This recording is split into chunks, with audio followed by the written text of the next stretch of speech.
Bienvenido todo el mundo a la 21ª merienda cena con Ad Absurdum. Para darle forma a esta merienda cena tenemos por aquí a David. Hola. Por aquí, en una singular localización, ubicación que En ahora... un paraje. En un paraje Un murciano, paraje bucólico. bucólico, tenemos a Isaac, Hola, ¿qué tal estáis todos? que hoy lo veremos. A lo mejor la imagen no tira del todo bien, pero se le oye bien, o sea que sin problema. Pero merece la pena. Yo creo que merece la pena. El único asunto es que puede ser que salga corriendo de repente porque llueva, porque ahora mismo está la cosa un poco...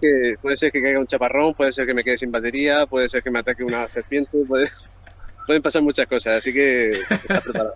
Sí, porque bueno, no está donde lo de la serpiente de la otra vez, pero bueno. No, pero estoy en una zona que tiene que haber hasta, hasta culebras con pelo. ¡Ay, qué bien! ¡Qué buen rollo! Pero bueno, Bueno. Y yo mismo, Juan Jesús, que bueno, pues no estoy en mi mejor día, pero tampoco en el peor, ¿eh? O sea que bueno, todo se puede, de todo se sale. Parece que es algo generalizado, ¿eh? Porque yo también hoy me he tenido que hacer café. Por cierto, la taza es por lo que hemos estado criticando estos días. Oli, Criticando no, David, enriqueciendo. Enriqueciendo. podcast. Resignificando. Resignificando. Yo iba a coger, cuando he ido a coger taza, yo siempre cojo una taza al azar y ya está, pero he cogido la de Harry Potter y digo, a lo mejor hoy no es el día. Y entonces he cogido otra. Es que Harry Potter últimamente, joder, bueno, Harry Potter no, el Y cerebro, Harry ¿no? Potter no se pronuncia. Tu señora madre. Sí, su señora madre. Dice Daniel que se corta. Hombre, a los demás no sé si estarán viendo los fluidos o cómo. A ver qué tal. Y que Lenson siempre al filo fin de la noticia. Dice el hombre y la tierra. Buen comentario. Tenemos la pequeña sección ya del hombre y la tierra. Podemos estrenarla hoy en día. Vale, Mi primero. dominio. ¿Eh? El hombre y sus dominios. El hombre y su dominio. Bueno, ya que estás, dinos dónde pares. Bueno, estoy en la pedanía de Monteagudo, dentro del término municipal de Murcia. Y bueno, aquí es mi casa, la casa de mis padres en realidad, que hoy he venido a pasar el día y ya pues circunstancialmente me he pillado aquí en directo. Y bueno, ya pues me subo aquí y que por lo menos tengamos buenas vistas, que se ve el famoso castillo de Monteagudo del que siempre hablamos. Ajá. No sé si se ve bien el... Sí. Y vamos, que es la verdad que tenemos una pista privilegiada desde aquí, desde esta casa y da directamente aquí al monte y estamos a gustísimo. Y quería compartir esto con estas vistas y este entorno y este paraje con vosotros. Y recordemos que Monteagudo es uno de los vértices del triángulo que forman las pirámides murcianas. Correcto. Exacto. Deberíamos invitar también a los creadores del documental. A lo mejor eso llevaría una risa. Hecha esta introducción, podemos empezar ya con el asunto. Y podemos empezar a repartir suerte. ¿Os parece? Vale. Isaac, como no está mirando, no le digo nada, pero David, deja de mirar el chat, por favor. No lo tengo abierto ahora mismo. Y si en el chat alguna persona amable pudiera darnos un número entre el 1 y el 3, nos ayudaría bastante. Porque así podríamos proceder al reparto de... en fin, de quién va primero, quién va después y todo eso. Vale. Tenemos ya un número. ¿Qué preferís vosotros? David, di uno.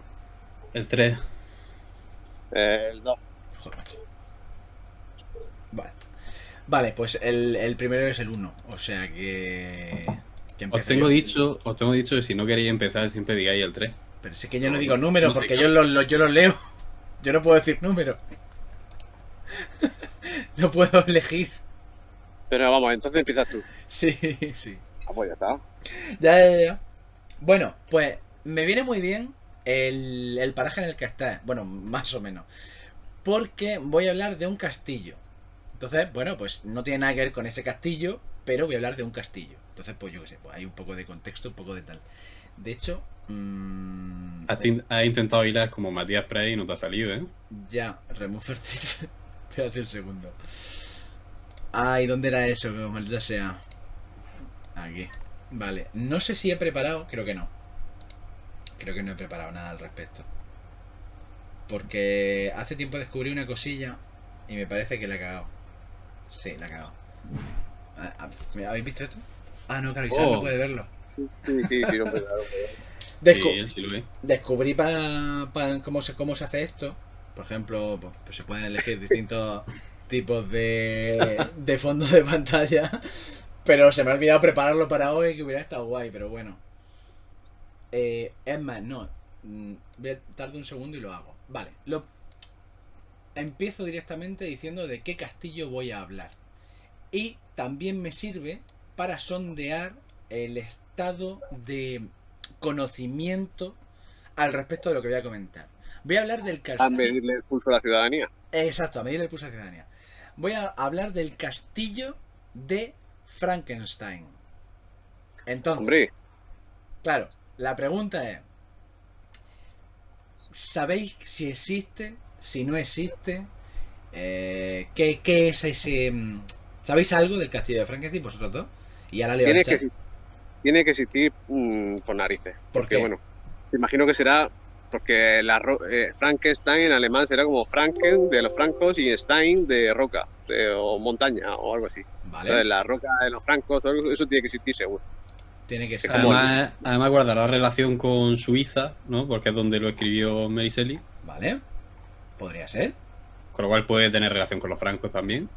Seguimos con la misma teoría. Vale, Eso aprovecho ese tipo de palabra, aprovecho para recordar que es Liechtenstein. Liechtenstein. Cuando siempre me hace gracia que siempre que juegan algún partido de fútbol contra Liechtenstein. Liechtenstein. Me hace gracia. Liechtenstein. vale, Frankenstein. después de ese reclamo, de esa necesidad de comentar un asunto, pues en fin, de vital Hombre, importancia. es que la semana pasada ya dije lo de los números ordinales y hoy lo ha hecho muy bien, es decir, con la 21ª, tal. Yo sabes que estoy a tope con eso, salvo a partir de la 50ª, que ya lo discutiremos. Vale. Bien, han comentado, he preguntado por el castillo de Frankenstein y ha dicho, aunque hay bastantes comentarios ya, ha dicho, Marta nunca lo sabrá, ha dicho un castillo de nazis fijo. Si ves que dice déjate el de Iker Jiménez. No voy a dejar el de Iker Jiménez, voy a poner una cosa, voy a poner esto de aquí. Esto de aquí, ¿vale? Esto es el castillo de Frankenstein. El castillo de Frankenstein, correcto, existe, ¿vale? Y se puede visitar. Está un poco de aquella manera, también si nos fijamos un poco, ¿vale? No está del todo bien cuidado, hay alguna cosa que, en fin, podría echársele un poco de superglue para intentar, en fin, darle un poco de identidad otra vez. Pero está bien, se puede visitar y ahí está. Entonces, alguien me podría decir, pero un momento. Esto es una novela. Frankenstein o el modelo Prometeo, etcétera. Vamos paso a paso. ¿Dónde está el castillo de Frankenstein? No está en Suiza. Está, bueno, tampoco está muy lejos, pero no está en Suiza. Creo que no. Está en Alemania. Está en el estado de Hesse. Que, para la gente que no está viendo por Twitch, que podrá verlo, Isaac no podrá verlo, pero bueno, está en esta ciudad de aquí, o cerca de esta ciudad de aquí, que se llama Darmstadt, ¿vale? Bien. Bueno, pues ahí tenemos el castillo de Frankenstein, ¿vale? Dice Barta, ves nazis, correcto. Isaac, de hecho, ha dicho una cosa que se cae por su peso. Muchas veces con las palabras alemanas o las palabras inglesas o bueno, en fin, palabras extranjeras, no nos damos cuenta, suenan muy rimbombantes y muy guay, pero luego son muy sencillitas lo que significa. Y evidentemente el significado que has comentado es el que es. O sea, literalmente es Frank y Stein. O sea, es como roca o piedra de los francos. Francos como el pueblo de los francos, ¿no? Vale. No de los sinceros. ¿No de los qué? De los sinceros. No de los sinceros, correcto. Bien, pues en esa ciudad que he comentado, cerca de esa ciudad estaba una pequeña elevación que se llamaba así.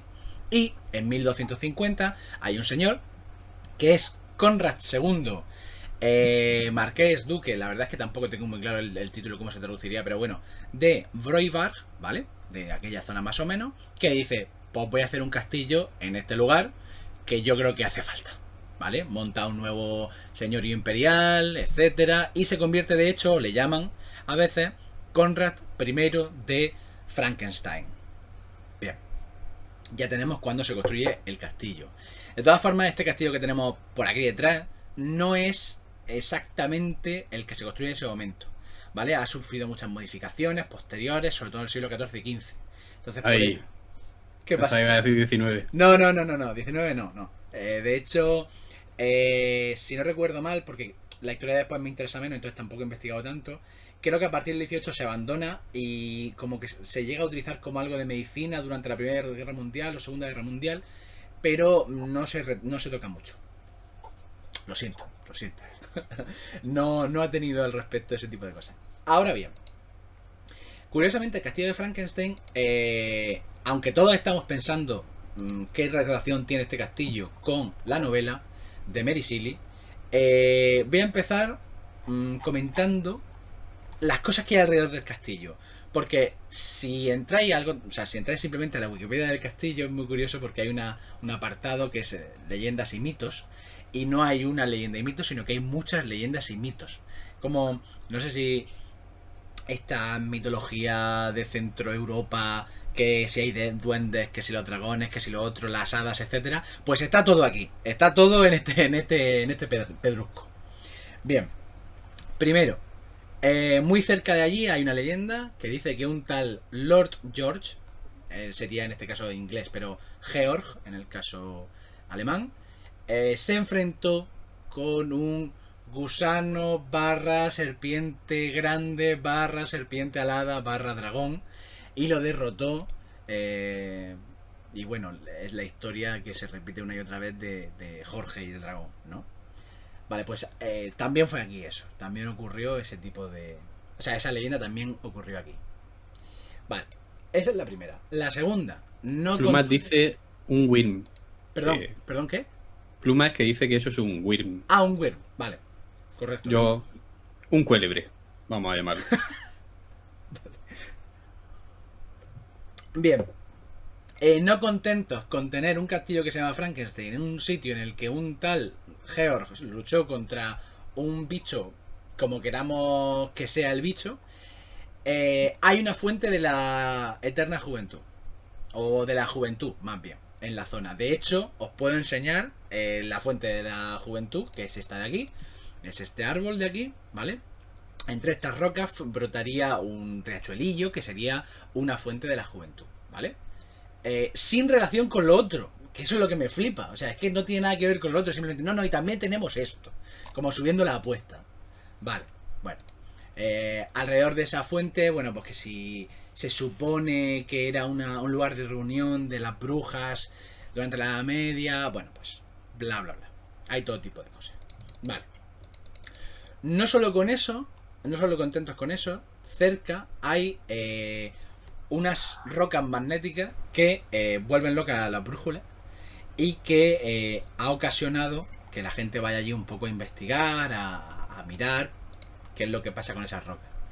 Y claro, si lo conectas con una zona en la que ya tenemos dos mitos, pues en fin, puedes montarte la paja que quieras de otros mundos y de fantasmas, etcétera. Sería esta zona de aquí, ¿vale? Estas serían las rocas que vuelven locas a las brújulas. Bien. Pues no el suficiente, hay más. Un pedregal. Un pedregal, sí, básicamente. Me ha hecho mucha gracia porque busqué cómo se llamaría eso en castellano y se llama caos. Esa formación. Un caos de rocas, sí. Un caos de rocas. Dije, bueno, no sabía yo eso. Me hizo mucha gracia. Vale. En el año 2008, Sci-Fi, si no recuerdo mal, Sci-Fi, sí, el canal Sci-Fi hizo un episodio de su programa Ghost Hunters International en este lugar para buscar, evidentemente, fantasmas. Con lo cual, pues, según ellos, también hay presencias sobrenaturales en el castillo, porque encontraron sonidos, bla, bla, bla, bla. Bueno, digamos que es una zona en la que parece un poco epicentro de todo este tipo de leyendas que se van uniendo alrededor de, bueno, de una zona que llama la atención por un motivo o por otro. Y ahora es cuando nos metemos dentro del por qué hablo de esto. Vale. Voy a hablar de un científico que nació en este castillo. ¿Vale? Nació en este castillo y desarrolló más o menos su carrera en este castillo. El científico nació en 1673 y se llamaba Johann Conrad Dippel. ¿Vale? Ahí está. Era un señor que, como comentamos el otro día, no sé si quien lo vio, pues ya tiene esa referencia. Quien no puede ir a verlo, en la entrevista que le hicimos a Daniel Torregrosa, el divulgador de química, ciencia, etcétera, comentamos que muchos de los científicos de la época solían ser más cosas, no solo químicos o no solo lo que tocase, sino en este caso, por ejemplo, teólogo, físico, alquimista, en fin, de esta gente que tocaba muchos palos. Y también era ocultista. Pero curiosamente su oficio más prolífico era el de teólogo. Bien, este hombre firmaba en principio como Frankensteinensis, ¿vale? Y en este castillo realizó una serie de estudios, de experimentos, que voy a ir comentando un poco. Por ejemplo, una de las cosas que se le atribuye es el experimentar con cadáveres para comprobar si podía transferir el alma de unos a otros. En su escrito hablaba de esta teoría y la desarrollaba, y de hecho también parece ser que tuvo algún que otro problema con las autoridades al respecto.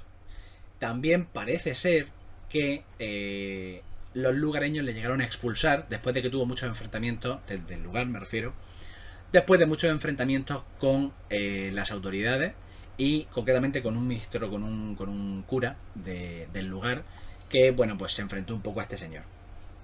Bien. Se le acusaba de robar tumbas. Pero has pasado muy rápido por encima de lo de el trasplante de alma. Cuando eso es algo que ya nos dijo Mariló Montero que se podía hacer. No lo olvidemos. Bueno, lo ha certificado Mariló Montero en el siglo XXI, pero bueno, este señor empezó un poco antes. Que no está demostrado que al hacer un trasplante de un órgano no trasplante no también te lleve como pesca de arrastre, ¿no? Claro, como un Horrocrux también, en plan, que no lleve parte de alma. Vale, pues... La ciencia todavía no ha dicho nada al respecto de eso. Bien, además, este señor tuvo varias peleas precisamente por temas teológicos. Llegaron a expulsarle porque no solo estuvo en este castillo, sino que viajó por varios países como Suecia, como Rusia, y digamos que a veces sostenía posturas teológicas enfrentadas con lo ortodoxo, por llamarlo de alguna manera, y pues terminó expulsado de algunos países. Además, por si todo esto no fuera poco, también comentamos el caso de algunos químicos que desarrollaban los primeros pigmentos artificiales de colores. En el caso de Dippel, él una de las cosas que desarrolló fue lo que se conoce como aceite de hueso. Hoy en día también se le conoce como aceite empireumático, y eso fue utilizado por otro señor con el que colaboró para crear lo que se conoce como azul de Prusia, ¿vale? Ese azul de Prusia en el momento fue muy preciado y durante mucho tiempo básicamente fue el más importante de toda Europa.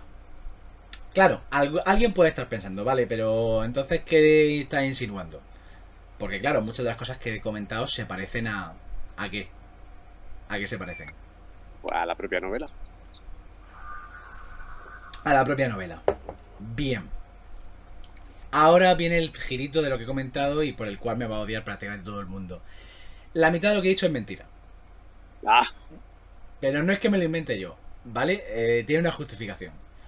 Si buscáis información... Todo lo que habías dicho hasta ahora salía de Wikipedia, ¿no? Exacto. Vale. Te has ido a mirar, ¿no? No, me has dicho antes lo de Wikipedia. Ah, vale. Perdona, porque acaba de salir el sol y ha comenzado a llover. Ah, qué bonito. Las dos cosas al mismo tiempo, está siendo precioso. Lo siento, Marta. Hacía falta. Dejadme un segundo que me explico y ya veréis que tiene sentido más o menos lo que pasa.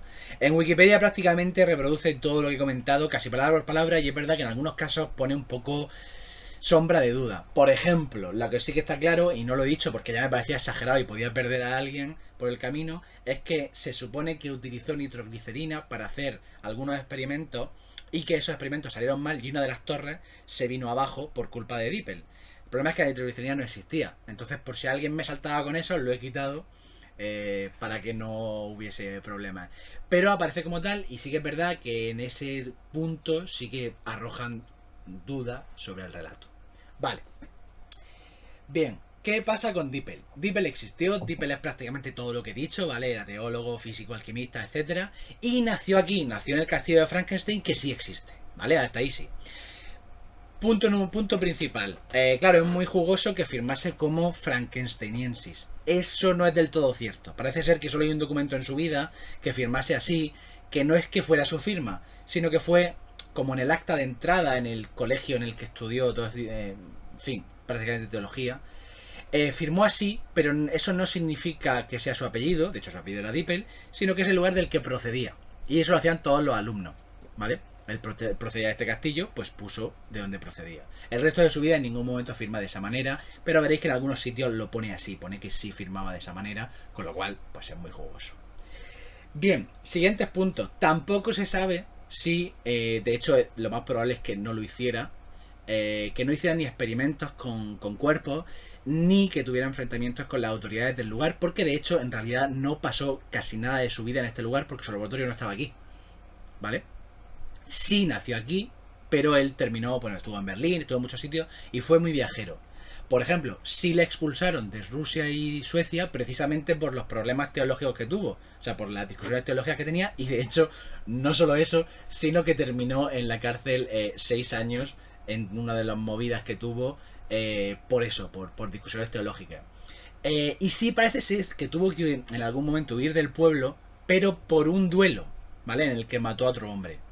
Entonces, claro, Eso estaba a la orden del día en aquella eso en aquel momento era bastante normal, ¿no? Pero se ve Muy que de científico, ¿eh?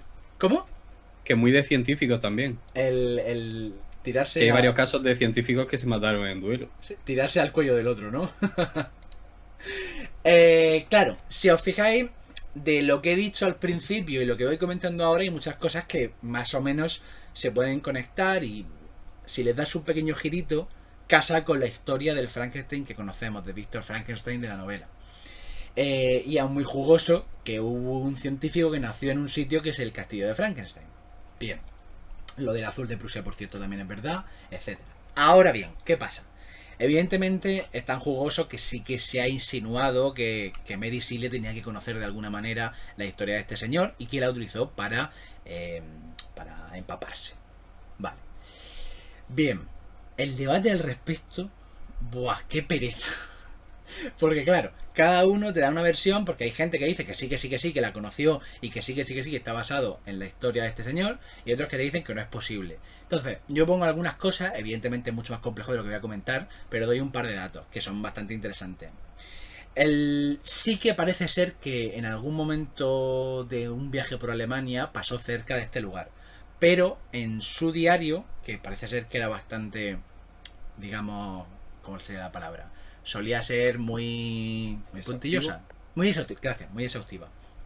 En su diario no aparece el castillo por ningún sitio. Y, joder, un castillo de estas características, con un nombre así, con la historia de un señor tan peculiar, podría aparecer ahí. Ojo a lo que viene aquí. Hay un historiador que dice que es que falsificó su propio diario para proteger el origen de la historia.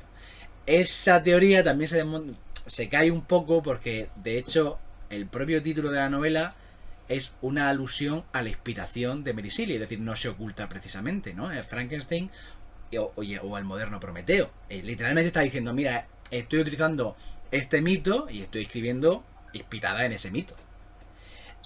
Con lo cual, si hubiera usado para un poco empaparse la historia de este señor, tampoco lo hubiera ocultado. Y para seguir es que encima sus diarios no estaban hechos para publicarse y no se publicaron como... no era un documento público, sino que lo hizo de forma privada. Entonces tampoco tiene mucho sentido que se pusiese ahí a censurarlo o a borrarlo o que... bueno. Es bastante interesante todas estas teorías. En algunos casos parece incluso teoría de la conspiración al respecto de este asunto. Sí que, bueno, de camino precisamente a Ginebra, pasaron cerca, como he comentado, pero en principio no conocieron este asunto. Y luego, claro, aquí se unen muchas cosas, porque algunos historiadores de la zona, ya sabemos cómo son la gente, los cronistas, etcétera, que quieren un poco inflar el orgullo local, de tierra chica, etcétera, de patria chica, pues muchos de ellos sí que sostienen que viene de ahí. Y encima hay una cadena de transmisión que defienden de la historia. Porque parece ser que la traductora de los cuentos de los Grimm al inglés es Mary Jane Claremont, que es madrastra de Mary Wollstonecraft Godwin. Entonces entra por ahí una línea de transmisión en la que puede ser que Jacob Grimm, que conocería la leyenda o la historia de este científico de esta zona, podría haberlo transmitido. Pero de nuevo es literalmente por montarse una película. Quiero decir, no hay ninguna prueba. Entonces es bastante curioso si os metéis a ahondar en la historia del castillo de Frankenstein y del Tippel. Pues eso, vais a ver de todo. Eso sí, no os fiéis para nada en ninguna de las Wikipedias porque prácticamente todas están mal. La única que parece ser que más o menos sí está más pulida es la alemana. La inglesa estaría un poco por debajo y la española es un desastre. Si entráis en lo del castillo de Frankenstein y Dippel, no le dais caso prácticamente a nada porque de verdad que la mayor parte pues no se sostiene mucho. Y nada, yo quería traer esto porque en realidad era algo que yo no conocía. Yo no sabía que existía el castillo de Frankenstein. Está muy bien, además damos una vez más, volvemos a dar cero certeza a la gente que nos está Cero viendo. unidades de certeza, es que han venido a aprender y no han aprendido nada, han aprendido que Han desaprendido cosas. Sí. Perdonad, pero es que ha salido el arcoíris. No sé si voy a enseñarlo, a ver si sale. No sé si se ve. No, No se ve, pero ha salido, ¿eh? claro, pues tú lo digas. Ha salido así un momento mágico, ¿eh? Ha salido el arcoíris, después ha salido el sol, ha llovido y ahora el arcoíris. Sí, sí. Dice... Es verdad. En realidad, ha girado la cámara para que se viese que no era un croma, porque hace un rato ya estábamos sospechando todo. Sí, no, es totalmente cierto todo. Dice, como dice Chivesco, dejad vuestras teorías de la conspiración en los comentarios, porque esto al fin y al cabo también tiene mucho de eso. Y Aaron es injusto conmigo, porque yo es verdad que he hecho una cosa que odio. Cuando alguien te dice algo como es de esta manera tal y cual, y de repente a mitad de la explicación te dice, pero lo que he dicho es mentira, Dios, odio eso muchísimo. Pero hacerlo da mucho gusto también, hacerlo tú. Y bueno, pues eso es lo que yo quería comentar hoy. Otro día hablaremos de toda esta panda de románticos de Shelley, Lord Byron, todo esto de los niños pijos repelentes que eran. Otro día. Madre mía, Lord Byron, hasta su muerte intensita, y su forma de morir. Unos flipados intensitos, pijos de cuidado. Es decir, yo, corriente antirromántica, total, a tope. Sí, el romanticismo, otro cáncer del siglo XIX. Si es que ¿qué voy a decir? Mientras dice eso, en el ambiente en el que te encuentras, no sé qué comentarte. Pero bueno. No, porque esto es más Hernández, es más Miguel Hernández, un poco gongorino, un poco, no sé. Es otro rollo, es subbucólico. Pero no, el romanticismo intenso del siglo XIX, no. Lo siento, pero no. Y más desviendo de esta gente, de quiénes eran y las vivencias que tenían y todo. Lo siento, pero no. Dice que Daniel, pues del 19 que queréis. Así que, en fin. Está bien que lo diga él. Bueno, pues David, deja de mirar, por favor, que vamos a ver quién continúa, ¿vale? Ya está. Decidme un número más, por favor. Y... Pues yo sigo diciendo el 2. Pues yo el 1. Pues Marta ha dicho el 2, o sea que... Isaac, dale... No sé cómo te vas a apañar para contarnos algo. Voy a intentar fijar esto de nuevo. ¡Uy! Se ha matado. Voy a intentar fijar esto de nuevo. Un momento. Vale. Creo que ya está. Venga. Vale, yo quería hablar hoy de una cosa en la que yo creo que no se ha reparado mucho sobre la Primera Guerra Mundial. Ojo. O la Gran Guerra. Entendamos que durante un tiempo no se le llamó la Primera Guerra Mundial. Que no tenían... Bueno, expectativas de una segunda sí había, pero al haber solo una no era la primera, era pues, la guerra, la Gran Guerra. Y de hecho en la mayoría de países sigue siendo la Gran Guerra.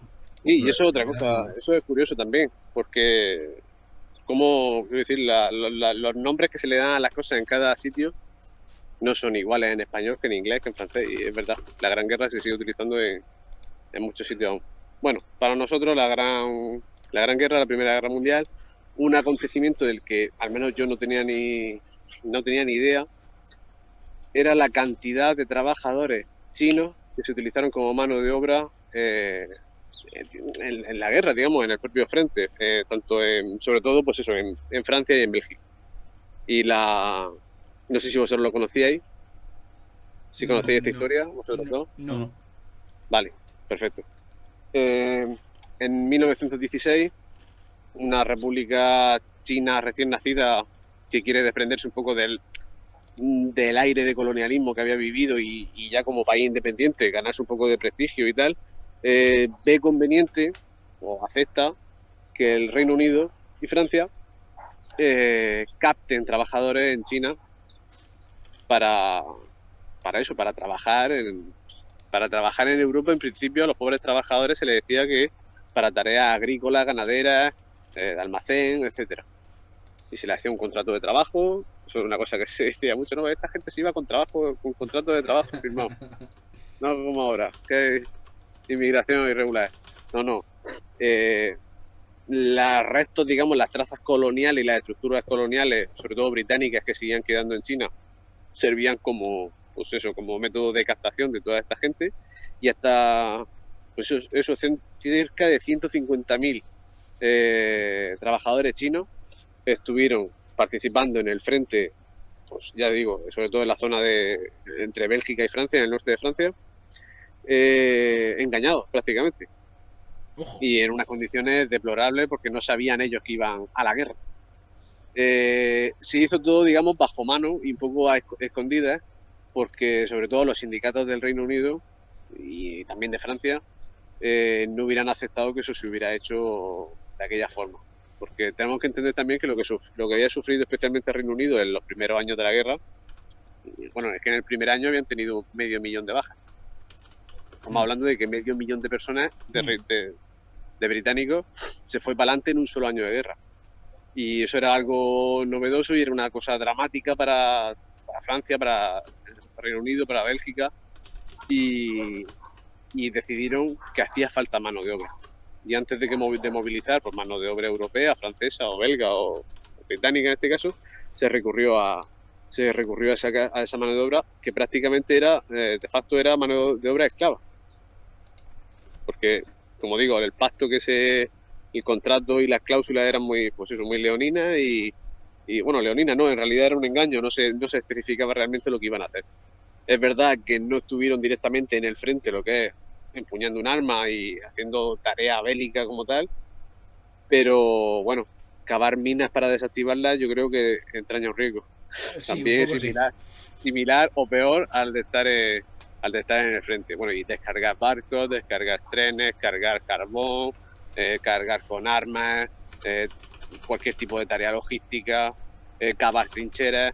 Todo eso se encargaron los cerca de 150.000 chinos que trabajaron en el norte de Francia. Yo, como digo, me chocó mucho conocerlo. Lo conocí hace unos pocos días a través de un documental que se llama El ejército olvidado del mundo. Y es un documental muy interesante porque, aparte de contar la propia historia, que yo, como digo, es que yo la desconocía por completo, se hace un pequeño recorrido de la gente, de aquellos chinos que quedaron en Europa. Eso te iba a preguntar, ¿qué pasó después con esos trabajadores? Llevan a descendientes chinos, bueno, llevan un par de chicas que sus abuelos o bisabuelos, no me acuerdo, habían sido trabajadores. De los 150.000, casi 150.000 trabajadores, por lo menos 20.000 o 30.000 perdieron la vida ahí. Es decir, haciendo ese tipo de, como digo, de tareas que no eran puramente bélicas, pero perdieron la vida toda esa cantidad de gente. Pero bueno, es que desde el principio el trabajo que hicieron allí fue una tortura y fue una odisea, porque el viaje que hicieron ya de entrada fue eso, pues una odisea. Desde China, de una provincia cerca de la región de Pekín, contigua a la región de Pekín, no recuerdo el nombre, en el noreste de China. Cruzaron todo el Océano Pacífico en unos buques de carga horrorosos. Desembarcaron en Canadá, entonces territorio plenamente británico. Desembarcaron en la costa oeste de Canadá y atravesaron todo Canadá en trenes, digamos, como los de los campos de concentración, es decir, gente hacinada en vagones de ganado, de una punta a otra de Canadá. Y una vez en la costa este de Canadá hasta Europa. Y bueno, pues también se refleja muy bien el racismo, la condescendencia y la forma con la que se trataba a esa gente. Tengamos en cuenta que estamos hablando de 1916-1917, que son los 2 años principales en los que se gasta esta gente, en la que, sobre todo por parte de los británicos, con esa mentalidad tan colonial y tan rancia de la que han hecho ahora muchas veces, por desgracia, se les llama, pues eso, pues los amarillos, se les llama una cantidad de motes muy despectivos y se refieren a ellos como, hacen una especie de análisis también de su personalidad y obviamente dicen que son una especie de raza inferior, que se les ha llamado para hacer este trabajo porque para utilizar mano de obra británica que ya estaba batallando en el frente o haciendo otro tipo de labores más decentes, que para eso que es mejor traer a esta gente porque cobraban muy poco, de hecho cobraban unos 2 francos al día, 2 francos de la época, es decir, no sé exactamente a qué se puede corresponder en la época, pero algo ínfimo.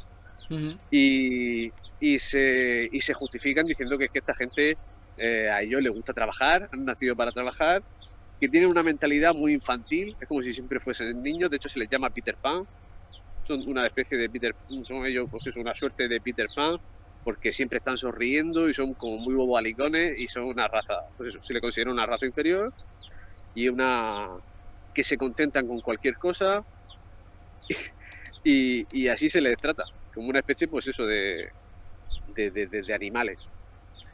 ¿Qué pasa? Que esa gente se llegó a rebelar en algún momento.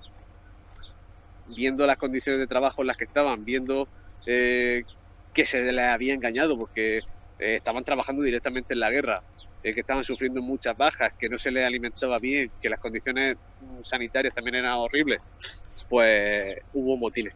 Y todavía, pues, a los pobres salieron perdiendo, porque, claro, te rebela contra el ejército francés o británico y, pues, ellos no tenían armas, no tenían capacidad de actuación y aún así, pues, fueron reprimidos. Entonces, en la actualidad, como digo, se sabe que entre 20 y 30.000 murieron, otros tantos emigraron de vuelta a China y aproximadamente otros tantos se quedaron en lo que actualmente pues es Reino Unido, Francia, Bélgica. Y prácticamente había sido algo desconocido, como digo, para la sociedad europea. Y ahora, pues gracias a ese documental, y ahora especialmente habla una historiadora que habla de la labor de memoria y de reconstrucción que se está haciendo, porque ahora tanto en Reino Unido como en Francia como en Bélgica se están haciendo memoriales, se están haciendo guías turísticas por los cementerios chinos, porque hay cementerios chinos.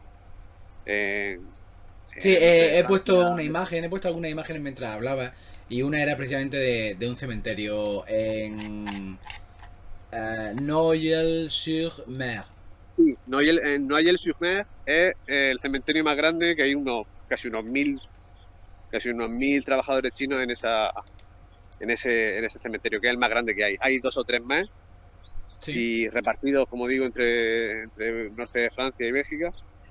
Pero ese es el más conocido y un poco el que se ha convertido en referencia. Pero bueno, ahora pues también han inaugurado estatuas y querían hacer un memorial más grande en Londres y también en París. Muchos de estos chinos se establecieron posteriormente en París y fundaron lo que fue el primer barrio chino, digamos, en Europa, que fue en París, el barrio chino de París. Y fue por muchos de estos que se quedaron aquí. Y bueno, que lo suyo no terminó con la guerra, sino que también gran parte de lo que se suele decir, siempre la posguerra es peor, porque eran gente que no tenían medios para volver a su país o incluso tenían que seguir trabajando. En este caso, pues limpiando los restos de la guerra, desguazando cosas, enterrando, recogiendo a gente de los campos, enterrándola, cavando minas para desactivar minas, un disparate. Entonces ahora, en ese documental, como digo, se llama El ejército olvidado del mundo, se hace un repaso y se intenta reconstruir un poco la memoria de esta gente que, como digo, a veces la tratamos siempre la historia de una forma tan eurocéntrica y nos reparamos en que son cientos de miles de personas que han vivido una cosa y que nosotros la desconocíamos. Una cosa, ¿en qué plataforma? No es por la publicidad, sino porque la gente sepa dónde está. En Radio Televisión Española. Ah, vale, vale, no, buena plataforma, es muy buena plataforma. El ente público español, es decir, el ente público se puede dar totalmente, se puede dar publicidad y creo que en YouTube, en el propio canal de YouTube de Televisión Española creo que está. Y si no, en la plataforma de Radio Televisión Española no lo sé, pero creo que se puede acceder fácilmente. Dice, lo he buscado y el problema es que me dice que lo sentimos, el contenido solicitado ya no está disponible debido a restricciones de derechos. Entonces, bueno, pues se llama El Ejército Olvidado del Mundo, por si alguien quiere buscarlo, así que pues en algún lugar estará. Encuentro una imagen muy curiosa, que no he puesto todavía porque prefería explicarla, que es algunos de los trabajadores del cuerpo de trabajo de chinos que hicieron representaciones, en fin, para entretener a la gente. Y aquí se puede ver, a ver si se ve un poco, cómo están haciendo aquí una representación para tanto los propios trabajadores como para tropas, aunque las tropas estas están mirando para otro lado, los estos ingleses o franceses. Puede que sea en la celebración del Año Nuevo chino. Son escoceses, ¿no? ¿Son escoceses? Por el gorrito. A ver, espérate. Ah, puede ser. Es que al parecer en su contrato tenían 2 o 3 días libres al año. Es decir, sus vacaciones eran esas. Y uno de los días que se les permitía era para celebrar el año nuevo. El Año Nuevo chino. Mira. Y entonces, pues, algunas de las imágenes del documental son ellos, pues, que se han vestido de forma un poco dentro de lo que tenían. De alguna forma especial, y habían hecho algún tipo de carroza, algún tipo de, pues eso, de títeres, de marionetas, de cosas para hacer un pequeño desfile celebrando el año Nuevo chino. Esto me recuerda a una cosa que hace mucho tiempo me comentó un amigo que me explicó que él, no sé si sabéis cuál es el cuerpo del ejército británico con más unidades, con más personas dentro del cuerpo. Pues te voy a decir que será la India o Pakistán o algo así. La India, Pakistán, ¿David? Ni idea, no sé. ¿Alguien del chat tiene alguna...? Ana, que por cierto, muchas gracias. Aaron ha puesto un enlace al documental, muchísimas gracias. No sé si alguien... Es que es muy curioso cuando me lo dijo y además lo estuve buscando y así era. Pero dice, por ejemplo, Aaron, también de la India, os estáis dejando llevar por población y no tiene que ver con la población. Tiene que ver con lo que hacían. Era el Canadá. Cuerpo... ¿Qué? Canadá. Correcto, el cuerpo de leñadores canadiense. Ah, Ojo. es verdad, eso creo que lo hemos comentado alguna vez. El cuerpo de leñadores canadiense que, claro, se dedicó a deforestar Canadá por necesidades de la guerra. Y eran... Bueno, es que no me acuerdo, no voy a dar cualquier cifra y va a ser mentira. Pero bueno, otro día a lo mejor podemos comentar eso porque la verdad que es muy interesante también. Ese aspecto de la Primera Guerra Mundial es muy interesante, sobre todo por el tema de que sigue siendo... Es una primera gran guerra moderna, con bajas multitudinarias de gente, cientos de miles de muertos, armas nuevas, una nueva forma de ver la guerra y tal, como ya la conocemos actualmente, pero al mismo tiempo sigue teniendo ese aspecto colonial de captar a toda la gente del imperio y sobre todo el imperio británico que, bueno, es que lo de los australianos y neozelandeses también en Galípoli, canadienses, indios, sudafricanos, etcétera, sudafricanos que participaron en la Primera Guerra Mundial, su papel es que fue importantísimo. Yo, un par de reflexiones al respecto de esto. La primera, la que siempre recuerda las plumas de Simur, que es que a la gente le gusta vivir. Esa frase, de verdad que se va a quedar como... Tenemos que hacer un cartel o algo. Y un día hacer con tus carteles, y sabes que hoy no has podido tenerlos, pero un día tienes que hacerlo con uno de tus carteles. Y ponemos arroba... A la gente le gusta vivir. Y en relación a eso, muchas veces cuando en las películas vemos ejércitos de millones de personas enfrentándose y demás, sobre todo cuando se aparecen escenas de la Edad Media con ahí millones de caballos que se enfrentan y tal, no hay que olvidar que esa gente que luchaba en la guerra tenía una vida de 3. Entonces no era usual mandar a un granjero, y cuando lo mandaban era cuando ya no había más remedio que mandarlo, porque perder a un granjero significaba perder la granja, perder un aporte económico. Entonces, si tú perdías a una persona que estaba aportando económicamente a tu país, al final lo perdía él y perdía a la familia también, porque a lo mejor él era el único que podía dar soporte a esa familia. O sea que no era tan fácil como lo pintan en las películas matar gente. Y de ahí salvar al soldado Ryan. Poca Esa- broma, y- poca broma. Esa es la cosa. Luego, además, por último, decir que China había cedido un poco a que todos estos trabajadores salieran de China y les pareciera, digamos, no fue promovido por China, por el propio gobierno de la República de China, pero bueno, no le pareció mal que se hiciera esto porque tenía expectativas de, una vez ganada la guerra por los aliados, ellos hicieron su apuesta, y que le iban a ganar los aliados, que iban a salir reforzados y que Francia, Reino Unido le iban a tener mayor consideración y le iban a reconocer ya formalmente, oficialmente como una república nueva, un país ya excolonial, etcétera. Pero la realidad no fue esa. La realidad es que luego todos los pactos posteriores de Versalles, etcétera, de todos los pactos posteriores de la Primera Guerra Mundial, a China lo que se hizo fue dejársela a Japón. Mientras China estaba ayudando a los aliados de la Primera Guerra Mundial, los aliados posteriormente se la vendieron a Japón prácticamente y bueno, y los de aquellos barros, pues esos lodos que vemos después ya en la Segunda Guerra Mundial. Todo mal para China. Pues muy bien.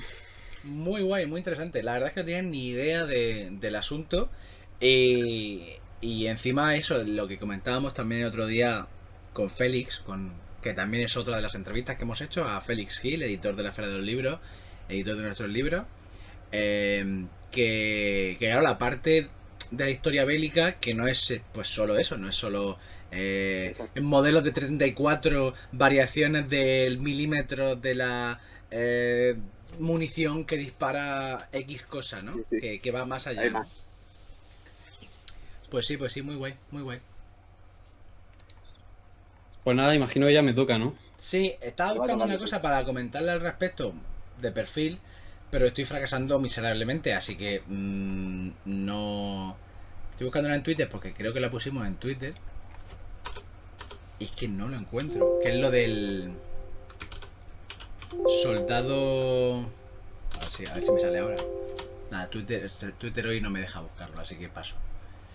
Pero bueno, es la situación también de los japoneses en Estados Unidos durante la Segunda Guerra Mundial. Eso lo dejamos quizá para otra merienda cena y así también hablamos un poco de eso, de civiles en la Segunda Guerra Mundial y el tratamiento de civiles. Pero bueno, perdón. Tírale, David. ¿De qué nos puedes hablar? Por alusiones, primero voy a responder la gran duda que ha planteado todo el mundo. Todavía en la playa. Tu moreno. Vale, voy a hacer una reivindicación al principio. Yo soy profesor de secundaria. Y según la sociedad, yo me estoy tocando las narices ahora mismo. Hombre, claro. O sea, mucha gente pensará, ¿tú has estado en la playa? No, yo no puedo estar en la playa. Y esta semana ha sido horrible para mí. He estado trabajando muchísimo, ¿vale? Mucho más que en las semanas anteriores. El problema es que yo por las mañanas, y ahora que hace más sol, salgo a correr y a montar en bici.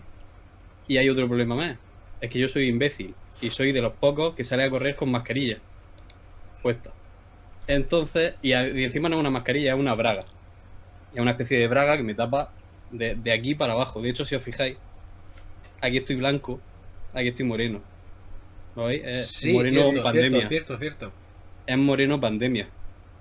O sea que esa va a ser la moda a partir de ahora. ¿Pero te echas crema solar? No. No me echo crema solar primero porque yo soy... Sabéis que yo no soy muy blanco. Ajá. Por lo que sea. Yo no soy muy blanco.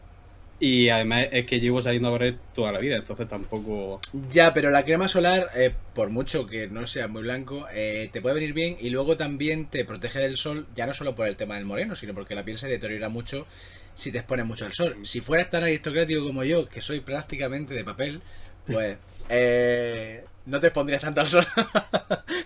Lo sé. Pero bueno. Pues me acaba de ir el sol a mí también. Se está poniendo el sol ahora mismo.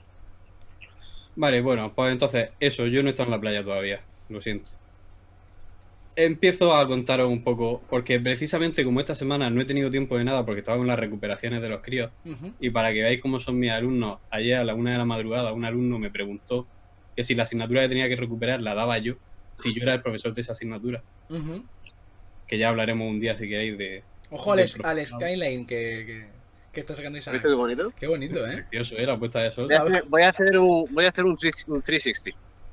¿Eh? Voy a vale. hacer un Aquí está el castillo de Monteagudo, Vale. ¿vale?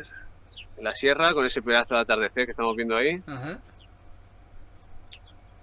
Le Ahí está llamamos el pico. sierra a algo que a lo mejor es una colina. El Sí. pico de la mina, ahí está el pico de la mina, que pues, se extraía cal de ahí. Ahí vemos la pedanía de la cueva, que también se extraía cal de ahí. La pedanía de la cueva también, sí. Ole, Y ole. otra vez el castillo. Y eso es mi casa. Chicos, no des tantísimos ¿Te has datos. dado tu localización? Ahora te pueden hacer una triangulación y saben dónde estás. Ah, sí, vale, no pasa nada. Y el que quiera algo, ya sabe que me busque. Aquí estoy. Que vengan con la cara destapada, ¿no? Que venga, que venga, que venga. Pregunta Marta que si ahí van a hacer cruising los curas. El cruising es a la parte de atrás de la montaña. Ah, En vale. el otro Bastante lado. más atrás, de hecho, ¿no? La zona de los polvorines se llama y bueno, ahí pues se hace cruising, se han engendrado gente y se ha engendrado, bueno, se ha asesinado gente también, bueno, ha habido de todo. La vida, Isaac. La vida, Ahora es decir, sobrepaso. sí, la vida se abre paso. Bueno, mirad, para precisamente como Isaac ha enseñado ese paraje, yo os voy a enseñar otro paraje para ilustrar un poco de lo que voy a hablar hoy. Os lo muestro aquí. ¿Lo reconocéis? Ah, sí, sí, sí, sí. El otro día lo dije. Ah, sí, Sí, la casa, la casa de Antonete. de Antonete. Exacto. Esa es la casa de Antonete Galvez, que como el propio anuncio indica, hoy en día es un supermercado. Sí, De una famosa marca que no diremos. O sea, pero Sí, la casa sigue estando detrás, ¿no? No, de hecho hay otra imagen en la que se ve cómo destruyen parte de la casa para construir el Ah, supermercado. pues el otro día la lié porque me lié un poco y pensaba que la casa seguía estando y entonces señalé a otra que hay al lado. Ah, pero fíjate. Pues aquí tenéis otro edificio. ¿Lo reconocéis? Esa es, Eso es Cartagena, ¿Qué va? ¿no? ¿esa es la Consejería de Justicia? No, es una consejería, eso sí. Es una consejería. Es una consejería, pero no sé cuál es. Es la Consejería de Hacienda, aquí en Murcia, Ah, sí, antiguo, vale. Sí. que para construirla tuvieron que destruir el hospital de San Juan. No, sí, El sí. famoso hospital de San Juan, que era un edificio renacentista. Entonces, os voy a hablar de un edificio en concreto que fue destruido para construir otra cosa maravillosa. Bueno, Está David, un si poco la hablamos de edificios que se han tirado en Murcia para construir cosas, no, que no terminamos hoy, ¿eh? Y vamos a hablar de violaciones del patrimonio. A lo mejor detrás de ti tenemos otro. La super merendacena hoy.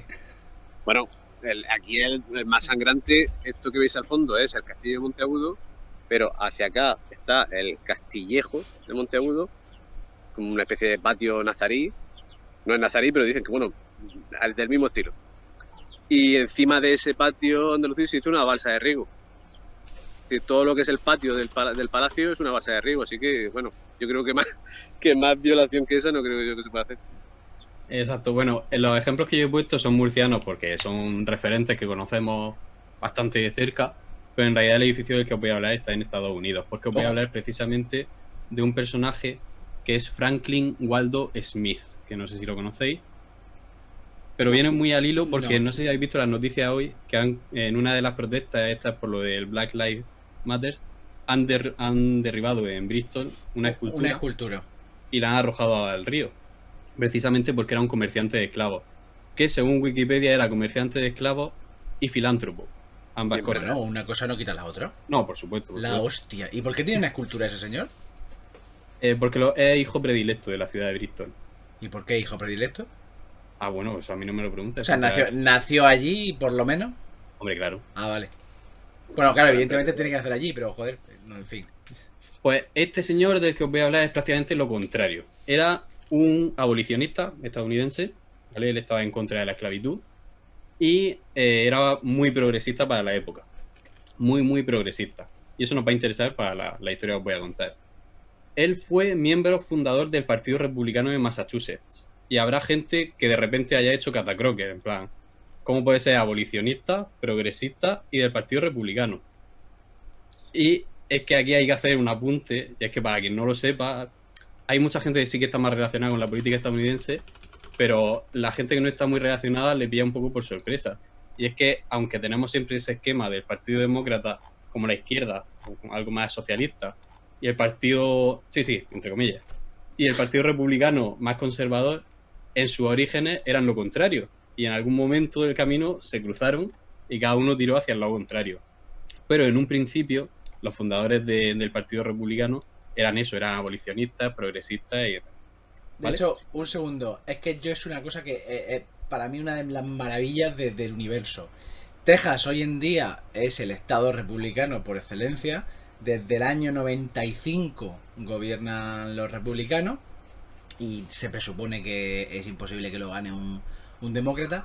Pero si buscáis, bueno, os lo enseño, si buscáis la lista de gobernadores de Texas, para mostrar lo que estaba comentando David, en azul tenéis los gobernadores demócratas de Texas, ojo, sin ningún tipo de rivalidad desde 1874 hasta 1979 fue un estado demócrata. Ojo. Bueno, y hoy en día el 100 Partido Demócrata 100 años. no es lo mismo el Partido Demócrata en general o en los estados del norte que el Partido Demócrata en los estados del sur. Claro, no, claro, pero es verdad, No, ojo, no. que hubo un giro más o menos, bueno, hubo un giro quizá coincidente con la Segunda Guerra Mundial, un poco antes, un poco después, podríamos discutir. Pero es que ese estado demócrata hasta el 79, que es hace 4 días. Y después del 79 solo han ganado 2 demócratas. Es que es gordo, ¿eh? Porque todo el mundo hoy en día pues piensa eso, el estado por antonomasia republicano, pues Texas. Pero... Exacto. Bueno, pues hecho ese apunte, quería lanzar un poco unas pinceladas sobre la biografía de este personaje para que se entienda quién era. Entonces él era eso, abolicionista, muy progresista, fundador del Partido Republicano. En eso, para que él sea así, tiene mucha influencia la educación que él recibió. Y es que él no era un puritano, pero estaba muy influido por esas ideas puritanas de los primeros puritanos que fueron a Estados Unidos y demás. Estamos hablando de principios del siglo XIX. Y este hombre tenía una cosa buena que le trajo problemas. Y es que era este tipo de personas que son tan humildes, tan honrados, que no pueden dejar pasar las mentiras y los casos de pequeños delitos, de pequeños crímenes y demás. ¿Y eso por qué era un problema para él? Porque él se dedicaba al comercio con la marina estadounidense. Entonces, él se dedicaba a comerciar, a vender productos a la marina y demás, y entonces en su trabajo descubrió muchos casos de corrupción, pequeños casos de corrupción, dentro del propio ejército estadounidense. Entonces, cada vez que él veía uno de esos, acudía a los tribunales y lo denunciaba, porque él pensaba que era su deber moral ponerlo en conocimiento de la justicia y demás. Claro, eso al ejército no hacía ni puñetera gracia. Total, que al final, no lo voy a explicar muy detenidamente, pero eso le acabó trayendo problemas porque se elaboró un plan entre distintos miembros del ejército estadounidense para culparlo a él de corrupción y llevarlo a los tribunales. Consiguieron que un tribunal militar lo juzgase por sus malas artes y acabó condenado a la cárcel. Pero él era muy amigo de una persona que enseguida se convirtió en presidente de Estados Unidos, que es Abraham Lincoln. Lincoln, cuando llegó al poder, lo primero que hizo fue utilizar su potestad como presidente para reabrir el caso y pudo demostrar que se habían utilizado pruebas falsas, se había mentido para llevarlo a él a la cárcel por intereses del ejército. Consiguió sacarlo de la cárcel y prometió tomar medidas contra esos militares que lo habían llevado a él a esa situación. Pero casualmente, una semana después de que él reabriese el caso, pues alguien tomó medidas contra Lincoln y lo mató. ¿Vale? No sabemos si vinculado a este caso, pero se lo cargaron y ahí se acaba la historia. Con lo cual, tenemos a este hombre que acaba siendo libre, pero no se pudo tomar medidas contra esa gente. Esto simplemente para que vieseis un poco cómo era el personaje. Este hombre, en su juventud, como sus padres están muy vinculados a ese mundo del comercio y demás, tenían mucho dinero y se pudieron permitir enviarlo de viaje a Europa. Y en Europa flipó con las cosas que vio. O sea, con los monumentos, estuvo viajando por toda Europa, con los museos, cosas que en ese momento en Estados Unidos no existían todavía. Entonces, cuando llegó a Estados Unidos, intentó reproducir eso que él había visto en Europa. Entonces, cuando él llega a Estados Unidos, lo primero que le hacen es encargarle que recaude fondos para una asociación que acaban de crear en ese momento, que era la YMCA. Ah, Hombre, la no, mítica. ¿no? La mítica. La de la canción, que aprovecho para recomendar este hilo hecho por un blog que está muy bien. Lo paso por ahí. ¿Vale? Es un blog que recomiendo. ¿Vale? Bueno, la YMCA le pide que se encargue de recaudar fondos para la asociación. Alguien, espérate un segundo, que alguien no. Madre mía, es que ahora mismo me ha pillado con la guardia baja. Muchas gracias, Naister, por eso. Cheers, por ese pequeño regalillo. Perdón por cortarte.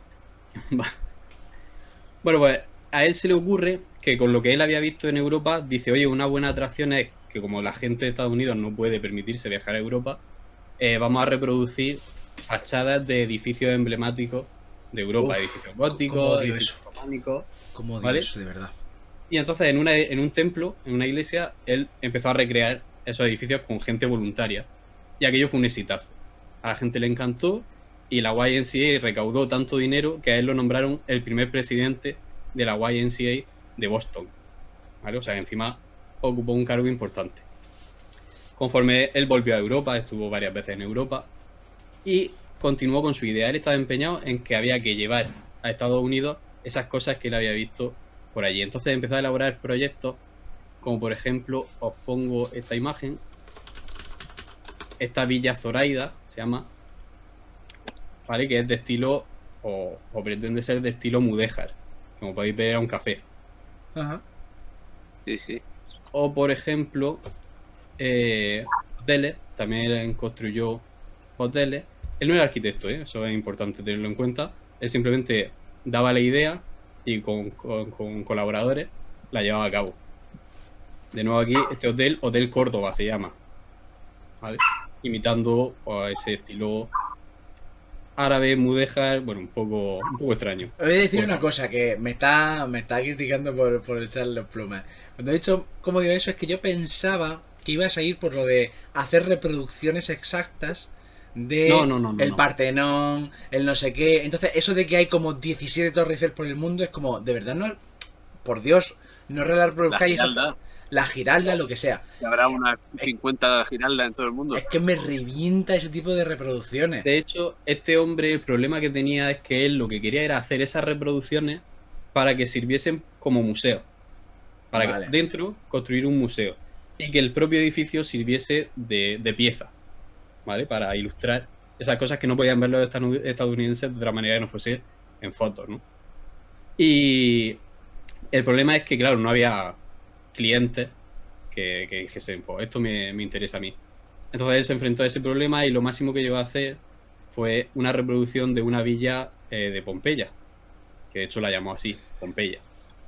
¿Vale? Pero ya os digo, este fue el único que pudo musealizar. El resto prácticamente pues eran cafés, hoteles y cosas así. Uh-huh. Pero él había visto una cosa en Europa que le había flipado muchísimo, que le había encantado. Y era un museo que había en Londres, que era el South Kensington Museum. Ojo, ese no sé cuál es. Sí que lo sabes. ¿Ah, Porque sí? años después cambió su nombre por el Victoria and Albert Museum. Lo acabo de citar Aaron. Vale, no sabía que... Vale. Ese museo me parece lo más chulo que he visto en museo nunca. Porque normalmente en un museo pues, vas más o menos sabiendo que te vas a encontrar. Por ejemplo, el British, como sinceramente fue un... Yo llegué allí y dije, pues vaya mierda.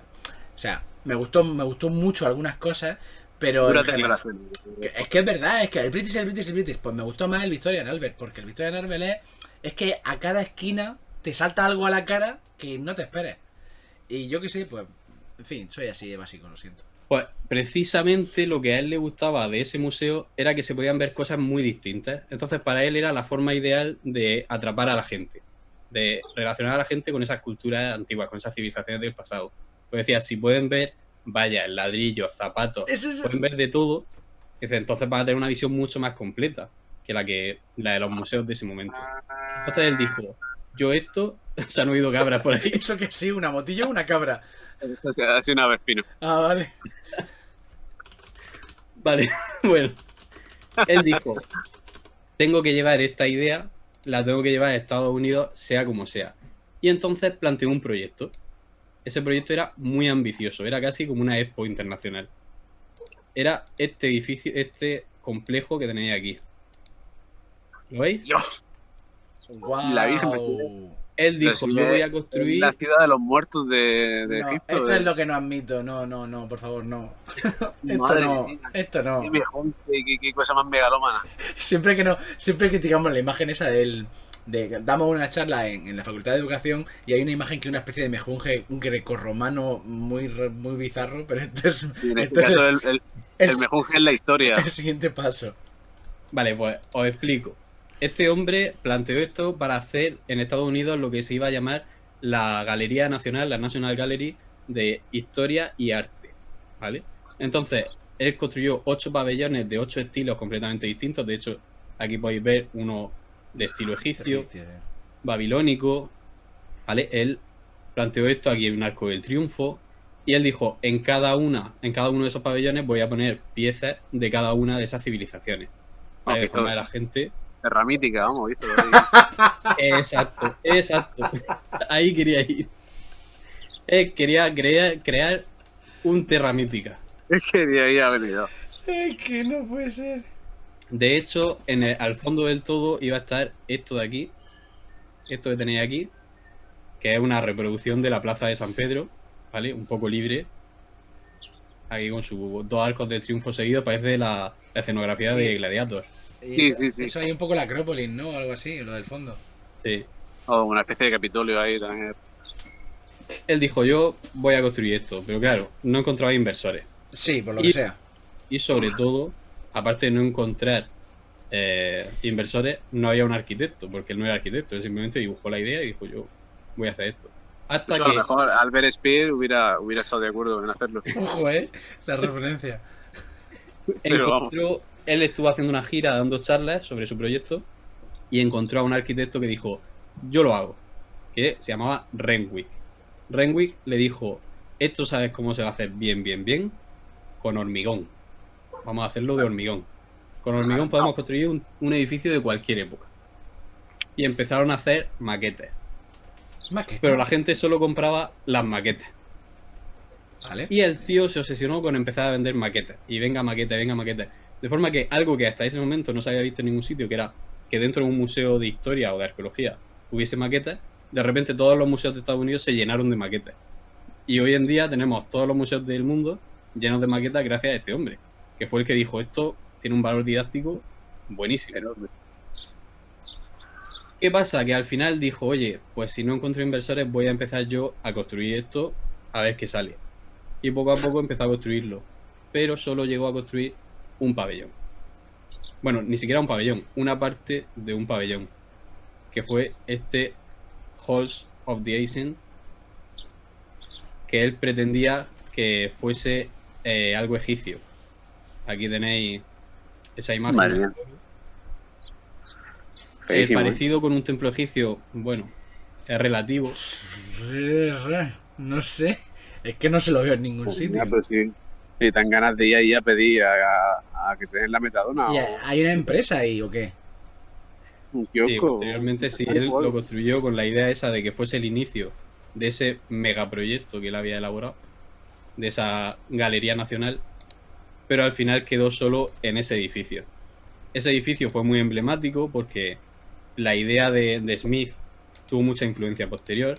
De hecho, esa idea que él pretendía al final se llevó a cabo, pero de una forma un poco distinta, que fue repartir todas esas colecciones que él quería traer en distintos museos repartidos por Estados Unidos, pero sobre todo en la ciudad de Washington.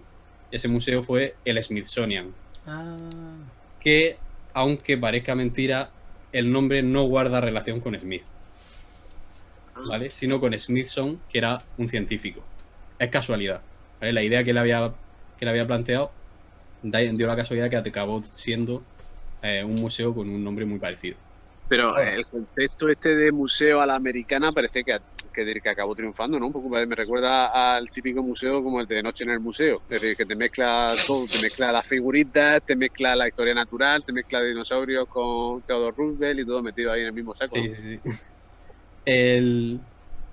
La historia, por cierto, la he sacado de este libro que he recomendado varias veces y no me canso de recomendarlo, que es La arquitectura fantasma, ¿vale? La editorial Blume, No me pagan por recomendarlo, pero aún así lo recomiendo por activa y por pasiva. Se recomienda. Él llegó a construir ese edificio que pretendía ser el germen del proyecto. Estuvo en pie durante muchos años, pero he empezado diciendo que esto iba a acabar mal. ¿Qué diríais que es hoy en día ese edificio? Pues, Dios, yo qué sé. Es que después de todo después del pifoteo que era, llamo... pues era un Starbucks, digo yo. Un Hard Rock Café. Un primar, dice las plumas. Un Primar, un Target, un colegio, un café. No, ser más destructivo, derribar el edificio. Un campo de un estadio de béisbol, ¿no? A lo mejor es un Parking. campo para pincharse heroína o... No, es una historia que seguro a los murcianos nos suena y es un parking. Acabó siendo un parking. Parking, claro. Lo he dicho, ¿eh? ¿Lo has dicho? Lo he dicho, ¿eh? Y nada, hasta aquí la historia de ese museo que quería construir Smith, que se parecía más a un Tierra Mítica, que acabó siendo el Smithsonian, pero no gracias a él, sino gracias a Smithson, que no era la misma persona. Y a Ian también.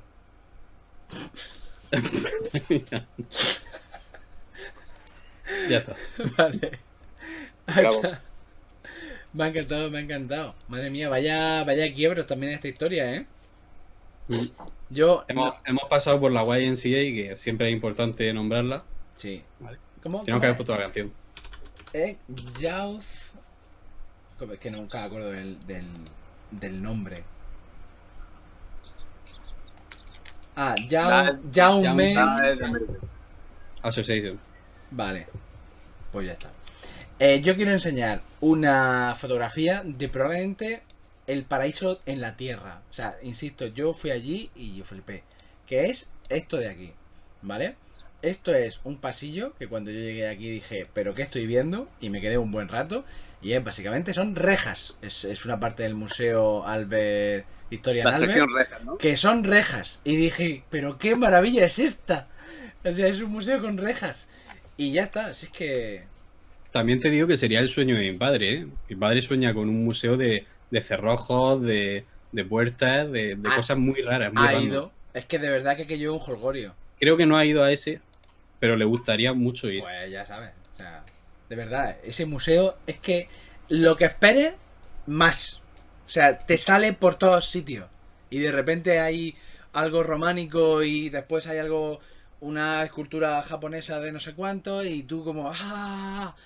Y te asedian y quieres irte pero quedarte al mismo tiempo. Es un poco esa sensación. ¿Cuál sería para vosotros el equivalente en España de eso? De museo con un poco de todo así, de cosas, de todo revolutum, sorprendente, entretenido. No te sabría decir, la verdad. Es que No hay. en España está todo muy catalogado. De hecho, oye, el barroquista tiene un vídeo en el que explica por qué España no debería tener un Victorian Albert. Ojo. No lo he visto, ayer lo marqué para verlo después y explica por qué no debería tenerlo. Oye, mira, cuando acabe voy a ver ese vídeo porque quiero saber qué dice al respecto. Por cierto, o sea, podemos hablar con él para un día charlar. Hombre, por supuesto. Porque es muy interesante lo que comenta. Lo que me lleva a la invitada de este miércoles, que ya ha aceptado mientras estábamos charlando. No lo comento todavía por si acaso hay algún fallo de última hora, pero en principio este miércoles estaremos hablando con una bióloga y antropóloga física que trabaja en mundo arqueológico, y así también tendremos un poco de más arqueología, pero también con una perspectiva, pues eso, desde la antropología física, y además con muchas cosas murcianicas, que eso que va a ser interesante, vaya. Como estamos recogiendo, yo voy recogiendo la herramienta ya, ¿eh? Tú recoge y nos vas enseñando un poco el secarral. Será el miércoles a las 7 y el domingo a las 7, siempre miércoles y domingo a las 7. El domingo pues no sé de qué hablaremos, pero bueno, algo haremos. A lo mejor nos inventamos alguna cosa nueva. Y nada, en principio, mientras vemos a Isa recoger los aperos, pues nos vamos yendo, ¿no? Sí, que por cierto, podríamos hacer, ahora que Isa ha preguntado esto, una tier list de esas, pero de museos de España. Sería guay. Sí, venga, me gusta. Y probablemente exista ya eso, y si no, la preparo yo de cara al domingo. Por supuesto, el primero para mí, el Museo Geominero de Madrid. Ese no lo conozco. Pues debería. Igual no que, lo digo con sarcasmo, lo digo en serio. igual que tampoco he ido al de Cera, de Madrid. Tampoco hace falta que vaya. Han mejorado mucho la calidad, Ojo, La calidad de los muñecos. de los muñecos. Bueno, muchas gracias a todo el mundo que ha estado ahí viendo esta distendida charla y sorprendente, por otra parte, también charla. Muchas gracias a todos esos suscriptores que están ahí siempre apoyando al canal, que están ahí siempre empujando para que esto siga adelante. Y bueno, pues nos vemos el miércoles a las 7 con una entrevista, como suele ser habitual. Y muchas gracias a todo el mundo, muchas gracias David y Isaac, sobre todo porque nos ha mostrado, en fin, un poco también la naturaleza que ahí está, que no hay que olvidarse. Mi día a día, os he mostrado un poco pues eso, la vida cotidiana mía. A ver, claro. Nos vemos el miércoles, muchas gracias y hasta luego. Hasta luego.